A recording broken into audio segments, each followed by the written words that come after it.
One really important battle that's related to the battle between high art and low art in American culture is the battle between the vulgar and the genteel. So comics, it was vulgar, came from vaudeville, so that it was about immigrants, making fun of them. Opera's Happy Hooligan and The Yellow Kid, mocking the Irish, mocking the blacks in vaudeville style.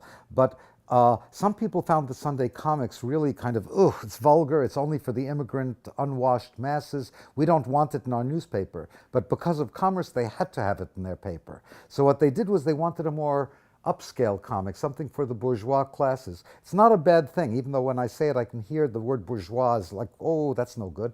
But basically what it meant was a tug of war between different sensibilities. So it led to, for example, the Chicago Tribune saying, we don't want these stupid Katzenjammer kids who are little anarchists. We want something more beautiful. How about the great German artist who was American, Lyonel Feininger, doing the Kinder Kids? And this was a beautiful comic, thoroughly architected, understanding that a comic is an architected page.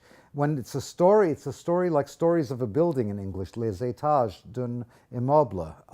So for this, we had this beautiful painterly tradition that comes from Lascieto Bohr, Lereer, Fliegend-Blatter, applied to the comics for a very upscale German audience. Similarly, in the New York Herald, Winsor McCay is hired to make something not like the Yellow Kid, this slum kid. Let's have a bourgeois kid who lives in the nicer part of town, and he can go on his bed and have his dreams and wander into downtown, but on a bed that's made with beautiful Jugendstil curves for the legs. This is that tug of war between the vulgar and the genteel that leads to actually the richness of American culture.